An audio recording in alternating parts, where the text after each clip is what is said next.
মৃত্যু আসবে, আজরাইল কখন আমার পিছনে চাপিয়ে যাবে, কখন আমার আজরাইল জান চাপ কাজ করিয়ে নিয়ে নেবে, ওই লসটাকে নামতে পারবো কি না, ওই মুসলমান নিতে বলতে পারবে না। তোমারই দুনিয়ায় দুশ্মনী নীলা, সে দেখো রহমান, কাফেরের হাততে নিধন হইতাছে কি করে মুসলমান। তোমাকে ভুলিলাম, নবী কো সারিলাম, নবী কো ভুলিলাম, তোমাকে সারিলাম, তাই তো এত অপমান কাফিরের হাততে নিধন হইতাছে কি করে মুসলমান। মসজিদ ভুলিলাম, মাদ্রাসাও সারিলাম, মাদ্রাসাও ভুলিলাম, মসজিদ সারিলাম, কোরআন ভুলিলাম, হাদিসও সারিলাম, তাই তো এত অপমান কাফেরের হাততে নিধন হইতেছে কি করে মুসলমান। ঠিক না ঠিক? মুসলমান পথে যেতে পারে না, মুসলমান অফিসে যেতে পারে না, মুসলমান কোর্ট কাছারিতে বড় অফিস আদালতে পাওয়ারফুল দেখাতে পারে না, মুসলমান চাপিলে আগে ফাইল কেন পাস হয় না? আমার কর্মদোষে ওনারা যা খায় আমিও তাই খোয়া রাজি হই, ধরেন ঠিক না? হিন্দু মানুষ বলে হুজুর তোমাদের তো মদ খোয়া হারাম, তোমার জাতির ছেলে দেখো মদ খেয়ে গাড্ডায় পড়ে আছে। প্রমাণ চান? কয়েকদিন আগে গোলগঞ্জ রেল গেটের মধ্যে একটা ছেলে ধরা পড়ে গেল, ধুপড়ি টাউনের মুসলমানের ছেলে। হাই রে, যে শার্টটা খুলে দিছে গালার থেকে পা পর্যন্ত নেশার ট্যাবলেট। কয়েকদিন একটা ছেলে ধরা পড়ে, আরো মুসলমানের ছেলে ওই গোলগঞ্জ রেল গেটে চেক করতে। বাপরে ভাই, এত মেডিসিন শরীরের মধ্যে, লজ্জা দরকার। ধরে ঠিক না? ঠিক। ওখানে হিন্দু বাবার নাম বলে নাই, ওখানে হিন্দু বাবার পরিচয় দেয় নাই, মুসলমানের অ্যাড্রেস দিল। ধুপড়ি টাউনের ঝগড়া পারে ওই ছেলেটা, তার বাবার নাম অমুক, পোস্ট অফিস থানা অমুক। লজ্জা লাগলো না? আমরা সতর্ক হয়ে যাই। সোনার চাল যুবক ভাইরা, আমি খুকুটুবার বন্ধু যুবক বনকে বলছি, আমরা জিন্দগি সতর্ক হয়ে যাই। বাবা তো যে ডিগ্রি আছে অসুবিধা নেই, ভালো কত কোনো অসুবিধা নাই, তুমি মুসলমানের ভিতরে থাকো। আল্লাহর কোরআন বলে দিয়েছে, ইন্নাল মুসলিমিনা ওয়াল মুসলিমাত ওয়াল মুমিনিনা ওয়াল মুমিনাত ওয়াল কানিতিনা ওয়াল কানিতাত ওয়াল সাদিকিনা ওয়াল সাদিকাত। সুবহানাল্লাহ। আল্লাহ বলল, আমার বান্দা বান্দিরা, মুমিন বান্দা বান্দিরা, বিশ্বাসী বান্দা বান্দিরা, আমার আদেশকারী বান্দা বান্দিরা, আমার সত্যপথী বান্দা বান্দিরা, ও যুবক বন্ধুরে, আমার সত্য পথে চলবো, মিথ্যা বলবো না, আমি সত্য পথে চলবো, আল্লাহকে ভয় করে চলবো। আমি যে ডিগ্রি হোক না কেন, আল্লাহ তো দিলের আলিমুল গায়ব, সব কিছু জানে। আমি আফসার মাওলানা জান্নাত যাব, এটা কোনো গ্যারান্টি না। আছে অত সহজ না। আমার মা বোনেরা, ও খুকুটুবার মা বোনেরা, জলেশ্বর সমষ্টির মা বোনেরা, জলেশ্বর সমষ্টি আবারে শুনে রাখো মা, ভালো করে শুনে রাখো মা। আল্লাহ রসুল কি বললেন?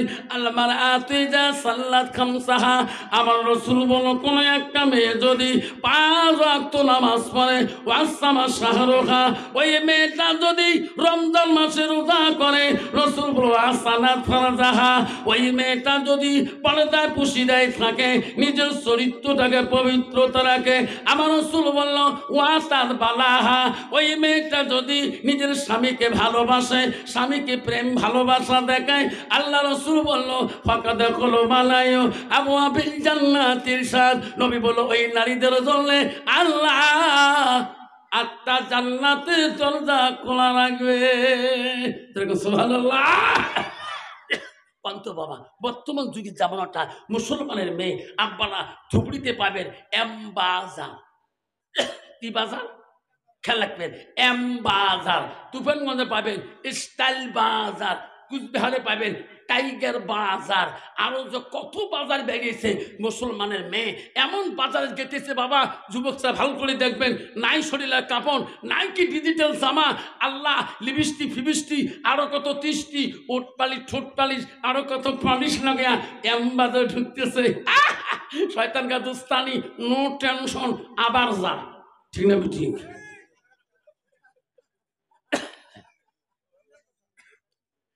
ওই মেয়েটার ভিতরে এলেন থাকতো।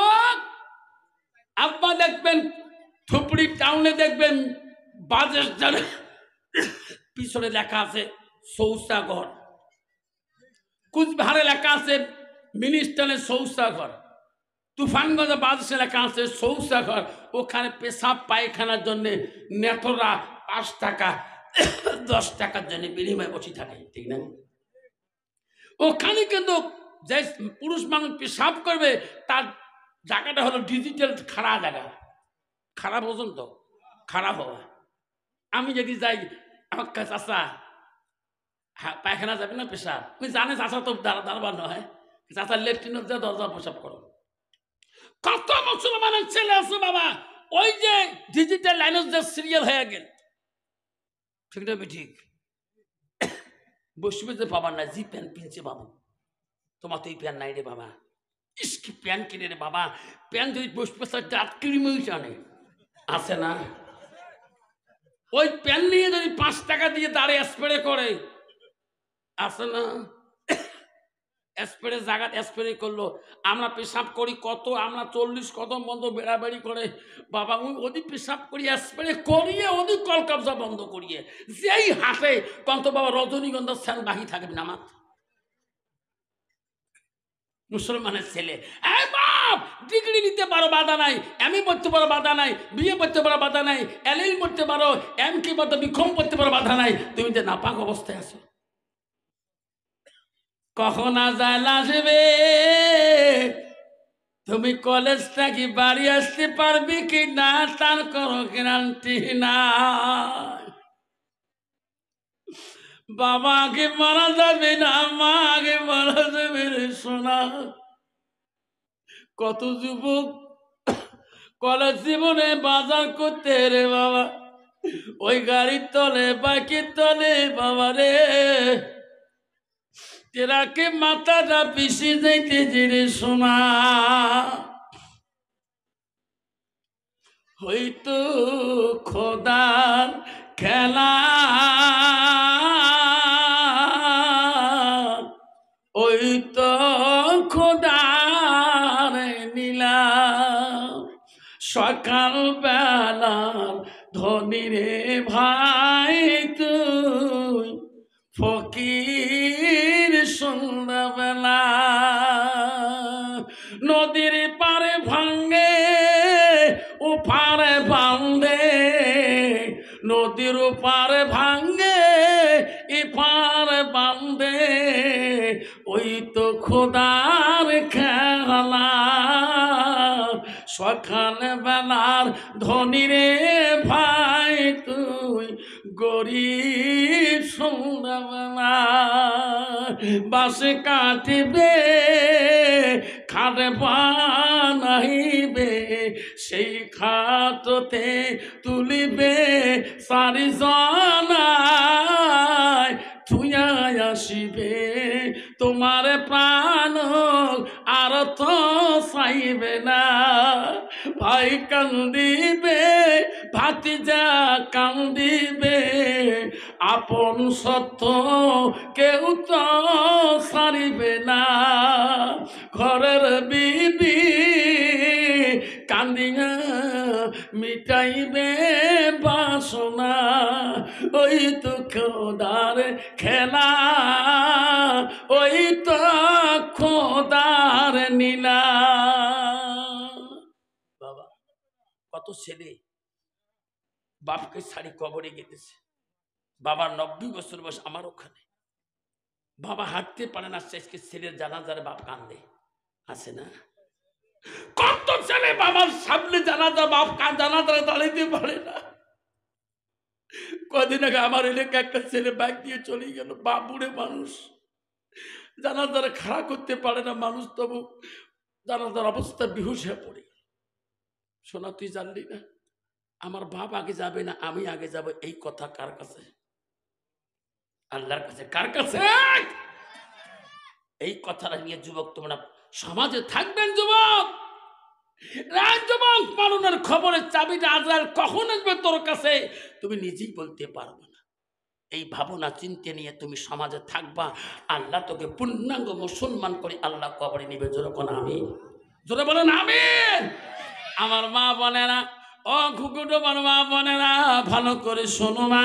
আল্লাহ রসুল কি বলল? ওয়াতাত বানাহা, নবী বলল কোন মেয়ে যদি স্বামী বাড়িতে যায় ওই স্বামীর দিকে তাকাইবে, রসুল বলো যাউজুহা আনহা দিন, ওই স্বামীকে যদি তুমি খুশি রাজি করাইতে পারো তোমার কথার দ্বারায় বাক্যর দ্বারায়, রসুল বলল দাখালাতিল জান্নাত, সেই মেয়েটা সর্বপ্রথম জান্নাতে যাবে।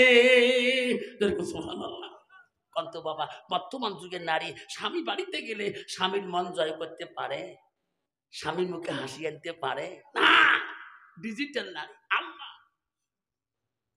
আব্বারে, সব জায়গায় হুজুর হওয়া যায়, সব জায়গায় পিসাব হওয়া যায়, সব জায়গায় আমির সাহেব হওয়া যায়, সব জায়গায় মোল্লা সাহেব মুফতি সাহেব হওয়া যায়, সব জায়গায় এমএলএ সাহেব, প্রেসিডেন্ট সাহেব, কাউন্সিলর সাহেব, গাঁওবুড়ে সাহেব, কত কিছু হওয়া যায়।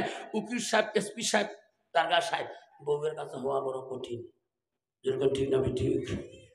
বাড়ি যদি কোনোদিন যায় চক্র বউ কোনদিন সার কয়, সার মারাছিস তাই খাসতে খা, না খাসতে ঘুঘু মারি চৌপতি যা, ঘুঘু ডোবার চৌপতি যা। ঠিক না ঠিক? হাবা নারী হলো 4 প্রকার: হস্তানি, কদমনি, সাংখিনী, লোহাসনী। নারীকে বিয়োগ করলে নবী বলছেন নারীর গুণ দেখে বিয়োগ করো। খলিফাতুল মুসলিমিন, পৃথিবীর 4 জন খলিফা রাষ্ট্রপতি ছিলেন। প্রথম খলিফা ছিল হযরত আবু বকর, দ্বিতীয় খলিফা রাষ্ট্রপতি ছিল হযরত ওমর, তৃতীয় খলিফাতুল মুসলিমিন ছিল হযরতে উসমান গনি, চতুর্থ ছিল হযরতে আলী। এই 4 জন খলিফা মুসলিমিনের রাষ্ট্রপতির ভিতরে সবচেয়ে রাগী রাগান্বিত তেজি মেজাজি খলিফা ছিল হযরত ওমর খলিফাতুর রাশিদিন। ইনি একদিন রাত্রিকালে, গভীর রাতে, গরিবের খবর নেওয়ার জন্য পথ রাস্তা দিয়ে গেতেছে। গেতে গেতে এক বাড়ির পাশে, কেতাবে আছে, এক বাড়ির পাশে দাঁড়াইছিলেন সবে সাদেকের আগে আগে। এমন সময় বাড়ির ওই মহিলাটা বলতেছে তার বেটিকে, বেটি এখনো ঘুম ভাঙি না? হ্যাঁ বেটি উঠো, আমার গাভী আগের মতন দুধ দিতে পারে না। বেটি রে, মদিনার বাজারে তুমি যাও, আমার গাভী দুধ কম হয়েছে রে বেটি। এই বেটি, ওই দুধের মধ্যে পানি মিশিয়ে দিয়েছি রে, সমান করে দিয়েছি রে বেটি। এই দুধ নিয়ে তুমি মদিনার মার্কেটে বাজারে যাও। বেটি তুমি উঠো, আর ঘুমের ঘরে তুমি থাকিও না, দুধ বিক্রি করে আইসো রে বেটি, তাড়াতাড়ি আইসো। বেটি ঘুম ভেঙে বলছে, মাম্মি, ও মা, তুমি কি বললি মা? কইছে, মা আজকে আমার গাভীর দুধ কম হয়েছে মা, আমার দুধের মধ্যে মা পানি সমান করে দিয়ে আগের মতন দুধ বানিয়ে দিয়েছি। মা তুমি দুধ নিয়ে বাজারে যাও, এই গাখি নিয়ে মদিনার মার্কেটে যাও। বেটি বলছে, মা তুমি আইন জানো না মা, মদিনার রাষ্ট্রপতি, মদিনার খলিফাতুর রাশিদিন হযরত ওমর আইন করে দিছে মা, কোন মুসলমান মদিনার যদি 1 বিন্দু দুধের মধ্যে পানি মিশিয়ে বিক্রি করে, মা যদি ধরা পড়ে যায় মা, তার দুনিয়াতে জিন্দা রাখবে না মা, তার সানি তরবাল দিয়ে দুনিয়াতে মা তার দুখণ্ড করে দেবে মা। মা আমি দুধ, ওই পানিওয়ালা দুধ নিয়ে মা আমি মদিনার মার্কেটে যেতে পারবো না, মা আমি মদিনায় যেতে পারবো না। মা বলছে বেটি রে, ও বেটি, হযরত তোমার রাষ্ট্রপতি আইন করতে পারে, উনি তো মদিনার মার্কেটে বসে থাকে না, উনি তো মার্কেটে যা দেখে না। এই বেটি, তার জন্য তুমি দুধ পানি দেওয়া দুধ বিক্রি করবো না কেন? বেটি বলছে মাম্মি, হবে মা গো, মদিনার রাষ্ট্রপতি মদিনার বাজারে না থাকতে পারে, মা মার্কেটে না থাকতে পারে, আল্লাহ তো দেখে মা, নাই থাকবে মা। আমি হযরত উমরের ভয়ে পানি দেওয়া দুধ বিক্রি করি না মা, আমি আল্লাহর ভয়ে এই পানি দেওয়া দুধ দিয়ে যেতে পারবো না। মা আমাকে তুমি জোর করিও না মা, মা হযরত উমর নজরে না দেখতে পারে মা, হযরত উমরের পথে মা লাগতে দুধটা নজর না পড়তে পারে মা। আমার রব্বিল আলামিন, মা শেষ দিনের বিচার দেরি হবে, তার নজরে আমি ধরা পড়বো মা, আমি দুধে বিক্রি করা পানি দেওয়া দুধ বেচাবো না। হযরত উমর সব শুনতেছে বাড়ির আড়াল থেকে, যখন মেয়েটা বলছে ও ঘুমা, আমি পানি দেওয়া দুধ নিয়ে মদিনার মার্কেটে যাবো না, হযরত উমর দুই চোখের পানি তর করে ছাড়ে দিয়েছে। আল্লাহ, পৃথিবীর জমিনে একটা পুরুষরা ইমানদার হইতে পারে না, আল্লাহ নারীরাও ইমানদার আছে। আল্লাহ, আল্লাহ একটা পৃথিবীর জমিনে একটা পুরুষ না তোকে ভয় না করে, আল্লাহ আল্লাহ মহিলারা তোকে ভয় করে। যেরকম সুবহানাল্লাহ। হযরত ওমর খলিফা চোখের পানি ফেলে ফেলে বাড়ি মুখের হলা হয়ে গেলেন, বাড়ির ঘরের দরজায় যে ডাক মারলেন, বিবি রে, বিবি দরজাটা খুলি দাও। মদিনার রাষ্ট্রপতির খলিফার বিবি দরজা খুলি বলে, খলিফা গো, আপনার চোখের পানি কেন গো দুই সাইডে ঝরছে? স্বামী গো, আপনি ভালো মানুষ গেলেন, আপনার মনটা কেন মলিন হয়ে আছে? কয়েছে বিবি রে, আমার ব্যথা আব্দুল্লাহ কোথায় হুজুর? ওই স্বামী ওই ঘরে ঘুমিয়ে গেছে। বিবি আমার আব্দুল্লাহকে ডাকে দে। হযরত ওমর বড় ব্যথার নাম হলো আব্দুল্লাহ। আব্দুল্লাহ দেখা, আমি আব্দুল্লাহকে দুইটা কথা বলো। মা যে ডাক মারলেন, আব্দুল্লাহ রে, এই আব্দুল্লাহ, কত ঘুমাও বাবা, তোমার আব্বা কেন তোমাকে ডাকতেছে? আমার মতন ব্যথা না, আমার মতন ছেলে না। আব্দুল্লাহ ডাক যেতে যেতে ডাক দিয়ে দৌড়িয়েছে বাবার ঘরের সামনে বলল, আব্বাই আব্বা, আব্বা আমি হাজির। কেন আব্বা এত রাতে আমাকে ডাকতেছেন? বলেন আব্বা তোমার কি হয়েছে? আব্বা আপনার কি অসুবিধা হয়েছে? আব্দুল্লাহ বলে, আব্বা কি হয়েছে আব্বা আমাকে খুলি বলেন। আব্দুল্লাহ রে, কেন ডাকলাম? আমি তোমার কি হই? ও আব্বা, আপনি আমার কলিজার টুকরা আব্বা হন। আব্বা রে আব্দুল্লাহ, আমি যদি কোনো কথা তুমি মানবি কিনা? আব্বা কেন মানবো না? আমি যদি তোমার ছেলে হয়ে তোমার কথা না মানি, আব্বা পৃথিবীতে আমি কার কথা মানবো? আব্দুল্লাহ রে, তুমি তাড়াতাড়ি তুমি সুন্নতি বিয়ার পোশাকটা পরিয়ে নাও। বাবা তুমি পোশাক পত্র রেডি করে নাও। কেন আব্বা? আমি তোর জন্যে এমন একটা সুন্দরী মেয়ে দেখি আসলাম বাবা, ওই মেয়েটাকে দিয়ে আমি তোর বাবা বিয়ার চুক্তি করতে চাই। তুমি কেমন খুশি না খুশি? সঙ্গে সঙ্গে আব্দুল্লাহ বলছে, আব্বা তুমি যদি ওই মেয়েটা দিয়ে যদি খুশি হও, আমি আব্দুল্লাহ খুশি। যেরকম সুবহানাল্লাহ। কিন্তু বাবা, আজকের যুবক ছেলেরা তো বাবা মা পছন্দ করলে সেই ছেলেটা পছন্দ করবে না। যেরকম ঠিক না ঠিক? আব্দুল্লাহ বলছে, আব্বা আপনি যদি খুশি হন, আব্বা আমি কেন খুশি হব না? আপনি যেখানে দিবেন আমি সেই জায়গায় বিবাহ বন্ধন করব। আব্বা শোনার চানারা মনে রাখেন, মদিনা রাষ্ট্রপতি হযরত ওমর মদিনা থেকে আসা, মদিনা রওজা মুবারক থেকে ফেরার পরে বাড়ি আসছিলেন, আশিখালি ঘরে প্রবেশ করছিলেন, তফসিরে আছে। আসার পরে একটা লোক কদিন থেকে ফিরে যায়, লোকটা দেখা পায় না, খলিফা রাষ্ট্রপতি দেখা পায় না। কত বাবা দেশের জেলে আমার প্রেসিডেন্ট মেম্বার কাউন্সিলর আছে, কত গরিব মানুষ টকরি দেখা পাইবে? দেখা দেয় অত সহজ না। ভাই প্রেসিডেন্ট আছে, কেন আজি নাহিব, কালি স্যার খুব বিজি আছে, কালি আহিব, ঠিক না ঠিক? আর যদি ধনী মানুষ ফোন করছে, হ্যালো স্যার আহক, মই আছো কালি বোধ আহিব, বেলেগ মানুহ আছো তো, ইমান মই নাথাক, অলপ লাহেকৈ ভিতৰত আহিব, ঠিক না ঠিক? রাষ্ট্রপতি বলছে কে আছে? খলিফার একজন সাথী বলছে, হুজুর এই লোকটা 3 দিন পর্যন্ত আপনার দেখা করতে পারে না, আপনি বাড়িতে থাকেন না, ওই লোকটা আসছে ক্লান্ত শরীর নিয়ে আপনার দেখা শরীর দাঁড়িয়ে আছে বাইরে। হয়তো তোমার বলছে যা ওনাকে বলে দাও আমি কিছুক্ষণের মধ্যে এক্ষুনি দেখা করবো। সুবহানাল্লাহ। আস্তে কথি মনে ভালো বাবা পৃথিবীর রাষ্ট্রপতি, হিংসা নাই কিনা নাই মনে, আস্তে করে বেরিয়ে আসলেন, আসি ছেলেটার সাথে দেখা করলেন, বলছে বাবা তোর বাড়ি কোথায়, কেন বাসলি, বলো কি সমস্যা হয়েছে তোমার? তখন বলছে ও মদিনার রাষ্ট্রপতি, ও মদিনার খলিফাতুল মুসলিমিন, আমি এক এক করে আমি 3 দিন পর্যন্ত আমি ফিরিয়ে যাই, আমি দেখা পাই না, আপনি বাড়িতে ছিলেন না। ও খলিফা আমার মনে বড় আশা গো, মনে বড় আশা, আপনি বলে গরিবের দরদি, আপনি গরিবকে বলে সহায় করেন, অসহায় মানুষের সামনে দাঁড়ান। আমি মদিনার মানুষের মুখে শুনলাম আমি একজন অসহায় মানুষ গো খলিফা, আমি বড় কষ্ট হয়ে পড়েছি। বলছে বেটা তোর কি অসুবিধা হয়েছে আমাকে আগে বলে নাও। বলছে খলিফা গো আমি আমি একজন বিদির, আমি লিহান্দার যুদ্ধের মধ্যে আমি মুসলমানের কাছে হারিয়ে দিয়ে আমি বন্দী হয়েছি, আমি একজন বিদির।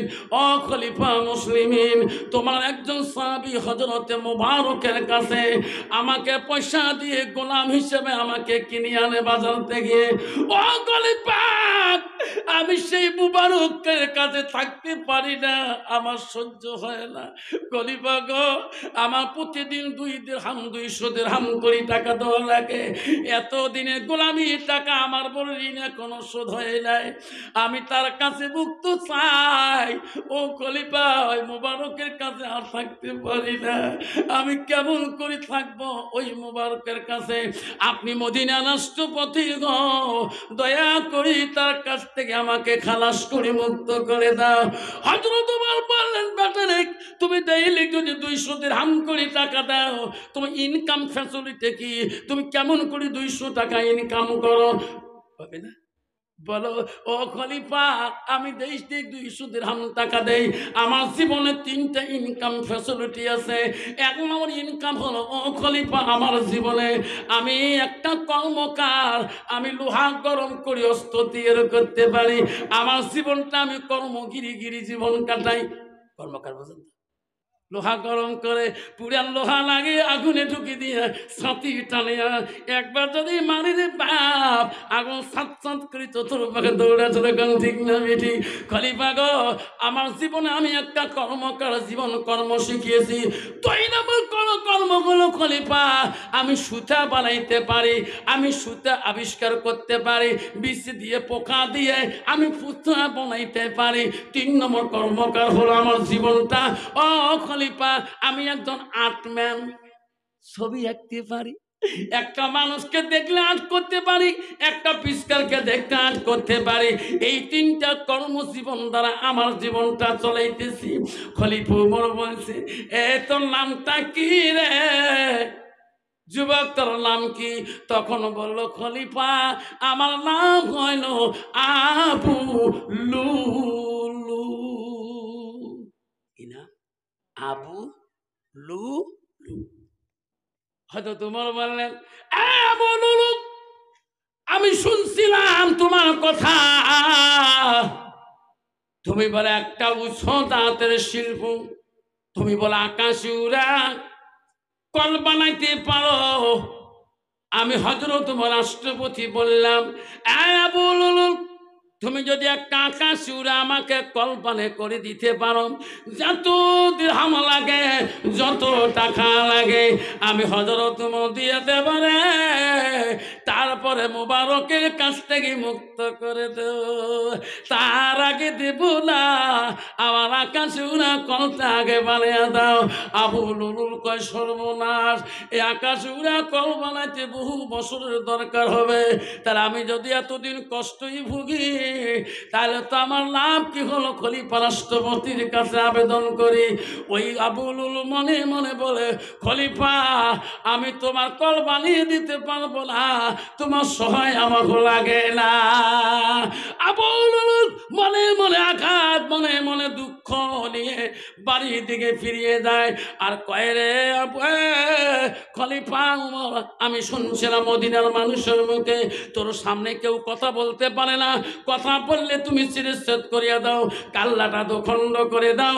আমি আবু লুলু জীবনে যদি বাঁচি থাকি রে উমর, আমি তোকে ছাড়বো না। একদিন হইল আমি তোমাকে আমার ছুরির কাছে তোকে ঘায়ল করে নেব। আবু লুলু বহুদিন পরে ওই হযরত উমর খলিফা মুসলিমিন যে মসজিদে নামাজ পড়ে গো, আবু লুলুল মুসলমানের রূপ নিয়ে, সুন্নতি ড্রেস নিয়ে, নামাজের সুরত নিয়ে ওই মসজিদের ফজরের নামাজের আগে আসিয়া আগা কাতারের মধ্যে দাঁড়িয়ে আছে। সাহাবা কেরাম নামাজের কাতারে দাঁড়ে, হায় রে মদিনার রাষ্ট্রপতি হযরত উমর নামাজ পড়াইবে। আবু লুলুল ওই কাপড়ের ভিতরে দুধারি খুঁজি ছুরিটা ভিতরে নিয়ে আছে গো নামাজের কাতারে।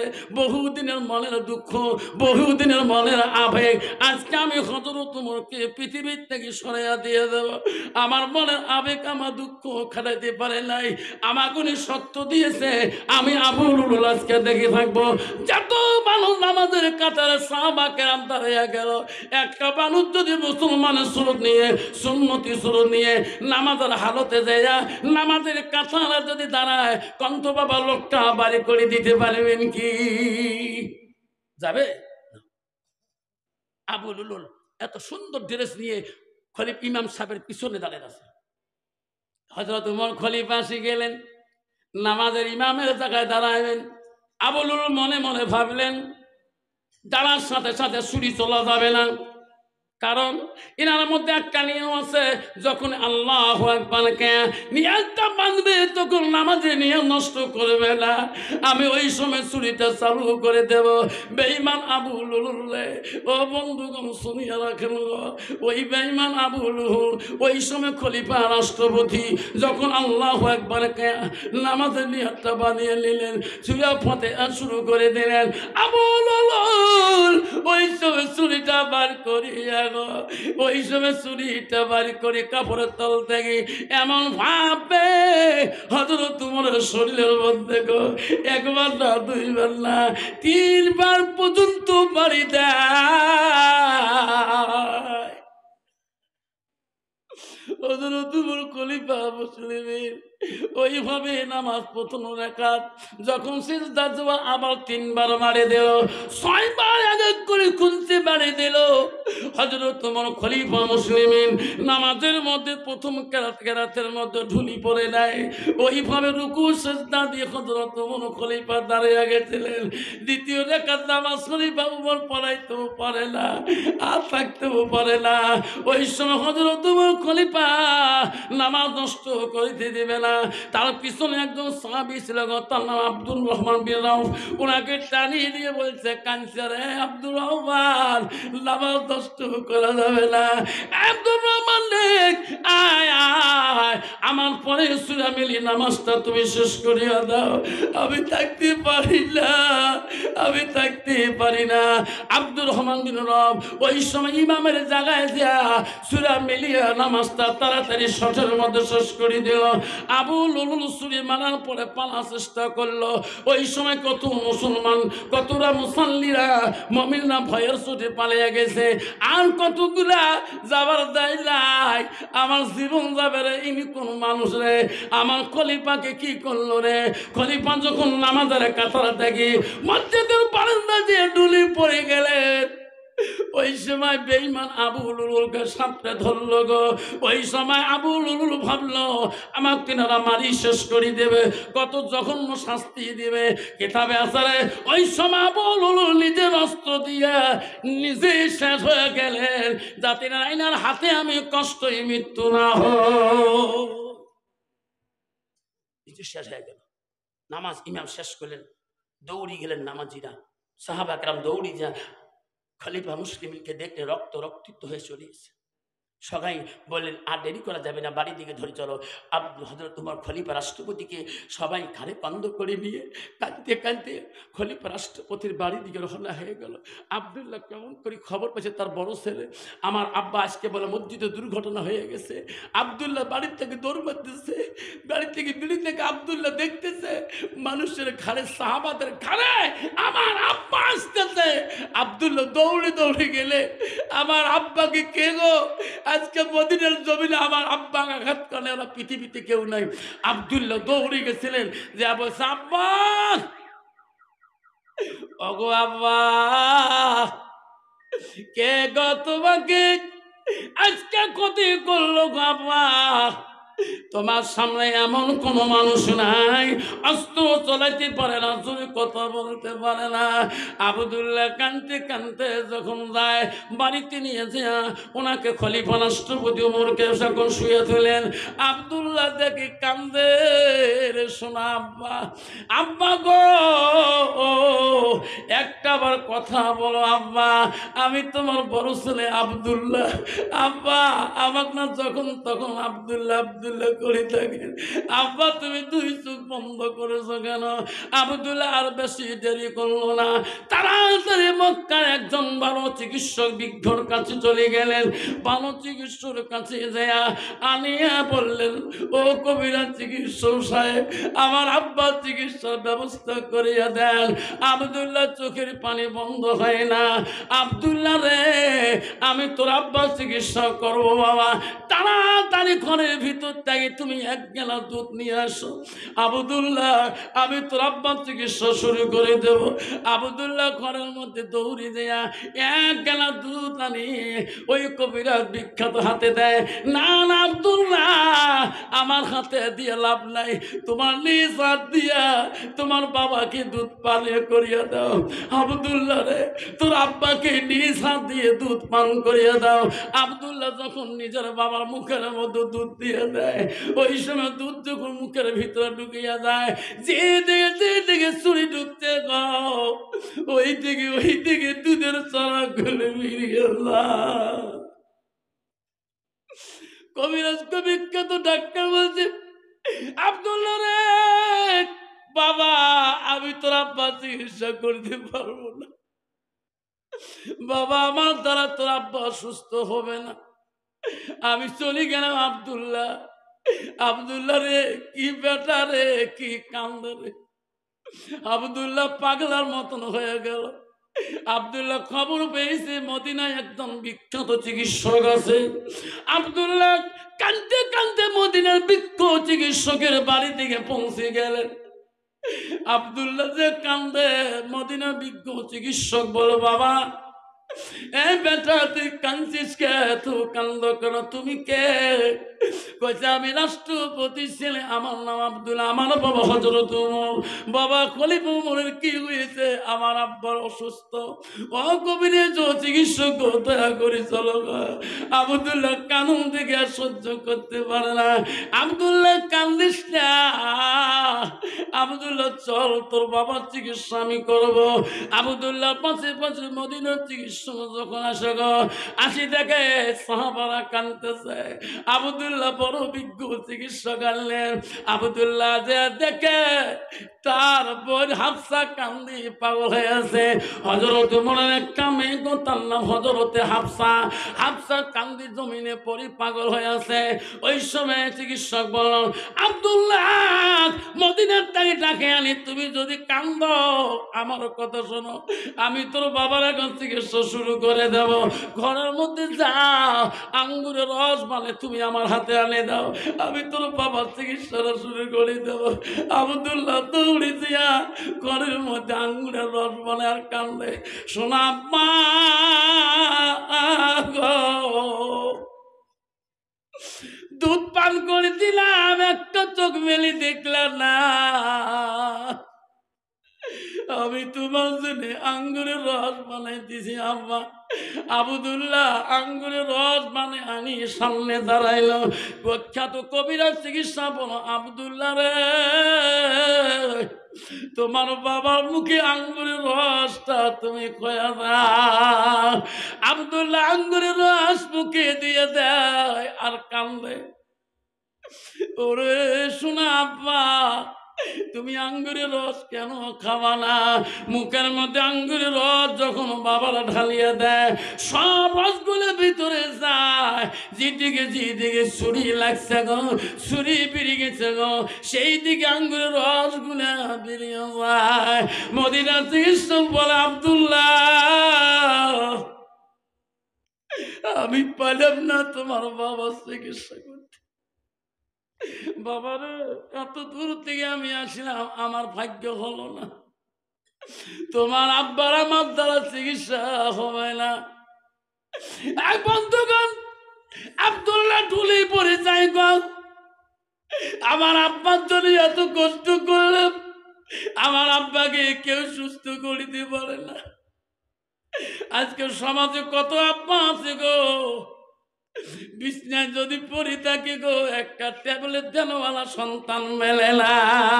কত মা আছে রে, মা বিছনায় যদি পড়ে থাকে, একটা আঙ্গুরের রস পর্যন্ত মা খাইতে পারে না। আল্লাহ নবীর কাছে আব্দুল ইবনে মাসউদ হইতে হাদিসটা বর্ণিত আছে, আল্লাহ নবীকে প্রশ্ন করছে, কয়লা নবী সাল্লাল্লাহু আলাইহি ওয়াসাল্লাম আইয়ামা ইহাব্বু ইলাল্লাহু তাআলা, নবী গো আল্লাহর কাছে সবচেয়ে ভালো আমলটা কি? নবী বলো, কালা সালাতু আলা ওয়াক্তিহা। ওগো নবী, নামাজটা ভালো যদি হয়, তারপরে কোন আমল আছে নাকি? নবী বলেছে, কালা বিদ্যুল ওয়ালিদাইনা, মা বাবার সঙ্গে সৎ ব্যবহার করাটা আল্লাহর কাছে সবচেয়ে বড় আমল। 90% যুবক আসলে সময় বিবি করার পরে ওই বিবির অধীনে চলে গো, বুড়ে বাপ লাগে যদি একটুকু, বাবা ঠান্ডার দিনে একটু জুতিয়া লাগে, বুড়ে বাপটা যদি একটা মাথার মধ্যে টুপি লাগে, বাবা একটা চাদর লাগে, ওই মাটা পায়ে চোখ পড়লাই মা খালি পায়ে রাস্তায় চলে গো। তোর বিবির জন্য এত কিছু হয়, তোর ছেলেমেয়ের জন্য এত কিছু হয়। আল্লাহ বলো, বান্দা আল্লাহ লিয়াবুদু, আমার ইবাদতের পরে, আমার ইবাদতের পরে ওয়াবিল ওয়ালিদাইনি ইহসানান, তুমি তোমার মা বাবার সঙ্গে তুমি সৎ আচরণ করো, সৎ ব্যবহার করো। জান্নাত অত সহজ, অত সহজ জান্নাত বাবা। জান্নাত কোথায়? তুই এখন নিজের মাটা একটা ট্যাবলেট কিনে দিবে পাশে, একটা বাপটা একটা 100 গ্রাম তুমি আঙ্গুর কিনে দিতে পারো না। মা তো দুধের জন্য পাগল, বাপ তো দুধের জন্য পাগল, তুমি 1 লিটার দুধ খাওয়াইতে পারো না। আর বিবির জন্য নতুন বছরে 2025 সালের দিন দামি শাড়ি এনে দিতে পারো, যেরকম ঠিক না? আমি ঠিক 2025 সালে নতুন বছর মার্কেট করে বেটির জন্য, জামাইয়ের জন্য, বউয়ের জন্য, বাবার জন্য, মার জন্য মার্কেট হয় না, ঠিক না? ঠিক। জান্নাত অত সহজ না। দৌড়ি যায় মা, বারবার যায় ছেলের কাছে, বারবার যায়। ছেলে বলছে, মা আমার রুমে আসো, যাও, কথা বলো না কেন? মা কইছে, বাবা তুই বড় অফিসার মানুষ, বা তোর রুমে সবসময় মানুষ থাকে, বাবা আমি যে কথা বলবো তুমি যদি রাগ করো, আছে না? আই বুড়ি এখানে কে, ডিসিপ্লিন বোঝো না? বাবা আমাকে ভয় লাগে। ছেলে বড় আখিলেন, বড় বুদ্ধিমান, কইছে, মা আমাকে খুলি বলো মা, মানুষ এসে এসে, মা তোর থেকে তো মানুষ দাবি না, মা তুমি বলো, কালী পুঁজি মারি যাও, আমার রুমে দেখি যাও, মানুষ আমার কাছে থাকবে, মা তুমি আসবা, আমি মানুষকে বলে দেবো এটা আমার মা হয়। কইছে, বাবা তুমি রাগ করবি না তো? কয় না, আমি এইবার আসলাম। বাবারে, তুই ছোটকালে তোর আব্বা হারাইছো, তুমি তোমার আব্বার আদর ভালোবাসা পাও নাই। আমার জীবনে তোর ভালোবাসায় আমি দ্বিতীয় বিবাহ বসি নাই, আমার ছেলেকে কষ্ট দেব না। তোমার আব্বা যতটুকু সম্পত্তি ছেড়ে গেছে, সব সম্পত্তি বিলীন করে দিয়ে তোমাকে লেখাপড়া করে দিয়ে আব্বা তো বড় চাকরি নিয়ে দিয়েছি। এতদিন পর্যন্ত তোমাকে রান্না বাড়া করি খোয়াইলাম আব্বা, আর আমি এই বুড়ে বয়সে তোকে রান্না বাড়া করি, তোর বন্ধু বান্ধবকে আমি এই জোগাড় দিতে পারি না, আমি একটা সুন্দর মেয়ে দেখি যাচ্ছি বাবা, ওই মেয়েটাকে বিয়ে করবা কি? ছেলে চমকে উঠছে, মা তুমি যদি পছন্দ করো মা আমি না কথা বলবো না মা, মা তুমি এখনই চুক্তিপত্র করো, বিয়ের তেমন মহনা চুক্তি করো। ছেলের কথা শুনিয়ে মা দিলেন, মা বিয়ে প্রস্তাব করে দেন, মহনা বান্ধি মেয়ে বাড়িতে আনলেন। ছেলে বড় খুশি হয়ে গেলেন, রে আমার মার পছন্দ নিয়মে রে আমি পছন্দ করব। হইলে বড় অফিসার মানুষ, বাড়ি অফিস যাওয়ার সময় সকালবেলা বিবির গায়ে হাত দিয়ে বলে, বিবি রে ও বিবি তুমি আছো শুধু আমার মার ভালোবাসায়, আমার মাকে যদি তুমি ভালোবাসা দিতে পারো আমি বড় খুশি হব রে বিবি। তুমি যদি আমার মাকে আদর করো আমি তোমাকে আদর করো। বিবি রে আমি যখন অফিসে যাব আমার মাটাকে তুমি যত্ন করবা, আমার মা নামাজি, আমার মা পরহেজগারি, আমার মা কোরআন তেলাওয়াত করে, আমার মা তাহাজ্জুদ গুজারি। বিবি রে আমি অফিস গেলে মার উজুর পানিটা দিও, মার গোসলের পানিটা জোগাড় করে দিও।